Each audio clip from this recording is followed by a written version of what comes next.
Man drives 10 kangaroos to safety with his van from a zoo in Kharkiv that suffered an attack.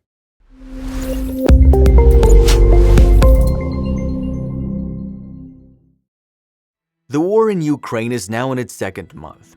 With each passing day, we're looking forward to it being the last of the senseless war which has uprooted millions of families, killed thousands, and instilled fear in countless others. But it's not only the people that are suffering, but also the hundreds of animals stuck in zoos, previously their home and now their prison. Lots of attempts have been made to try and save the animals, one being written about previously. Here's another great tale of something difficult to imagine: 10 kangaroos being placed in a van and driven away from their zoo in Kharkiv to hopefully escape an early demise. Be sure to watch to the end as we delve a bit deeper into the question, why are zoos being attacked in the first place? A volunteer packed his van full of kangaroos to give them a chance at a safer and longer life amidst the Russo-Ukrainian war. If there's a murder of crows, then there's a mob of kangaroos. In my mind, the two should collaborate, but I digress. 10 beautiful kangaroos have been evacuated to safety by a man in a van.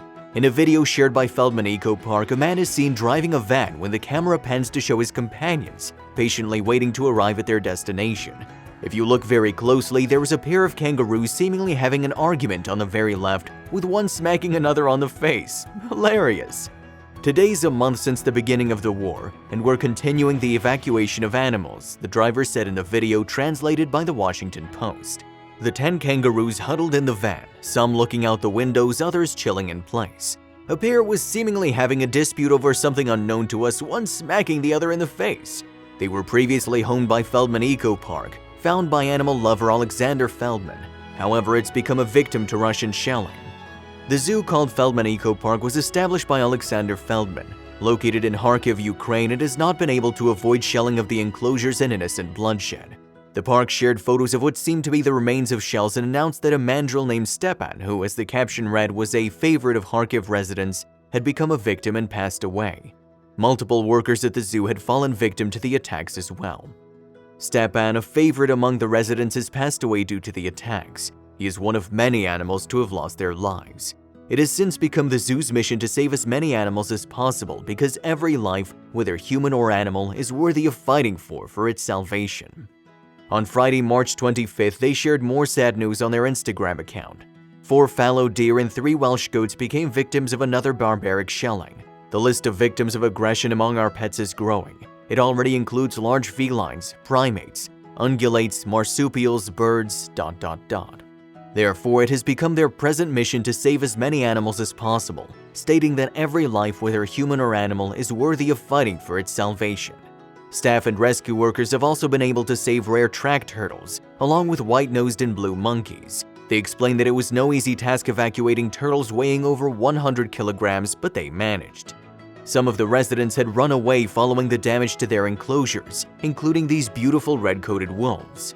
Some of the animals have been released to the surrounding forests to allow them the best chance of surviving the war, such as roe deer and elk. Others, such as these red-furred fox-like wolves, have run away themselves following the shelling and damage to enclosures. Every day they are trying their best to rescue the remaining animals, but it's been no easy feat, considering the equipment needed and the threat of war itself, but they continue to try. Let's dive into the psychology of war, aiming to answer the question, why are animals being attacked? Considering the large-scale attacks on zoos and animal parks, people's reactions have been full of shock and disgust. As if it's not enough to be shelling hospitals and residential areas, they now have to attack innocent animals too. What's the logic? Well, those same thoughts have entered my mind, and I thought it the best chance to do some research into the psychology of war, as the main reason seems simple, an element of manipulation for a favorable outcome. Age-old tactics aiming to demoralize the enemy for their own gain are still very much in place, and sadly, just innocents suffer. Attacking the innocent is one of the few ways to build a sort of propaganda, almost to say, more innocent lives will be lost if you continue the war and don't submit to our requests. If we look at what propaganda is, then according to Encyclopedia Britannica, it is a means of psychological warfare, intended to demoralize the enemy, to break his will to fight or resist, and also to strengthen the resolve of allies or resistance fighters. The use of atrocities to demoralize enemy populations is an age-old tactic that has sadly never disappeared. A popular technique in any propaganda campaign is the separation of us versus them, in a way trying to find the most reasons to distinguish someone as an enemy in the first place, then giving them immoral qualities in order to justify negative actions towards them. According to the studies by Stefan Vetter, we are convinced that the enemy acts out of a wish for domination, whereas our actions come out of self-defense, benevolence, and reasons of common decency and morality. He continues to argue that we start to believe the real problem began with an act from the enemy that can be solved only by breaking his will or by making him helpless. What better way to let him feel this than by using torture? Torture on those especially that cannot fight back and are at the mercy of those that care for them or protect them. The play of war is never a moral one where lives of people and animals are concerned.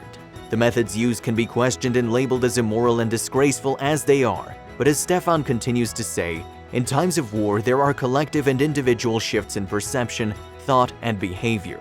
All of this is necessary so that man is able to go to war. We anticipate the end of the war with each passing day and hope that soon all the people and animals can go home. The Feldman Eco Park is linked to a donations page if you'd like to support them in their efforts of saving the animals in their care. Click in the description to find it.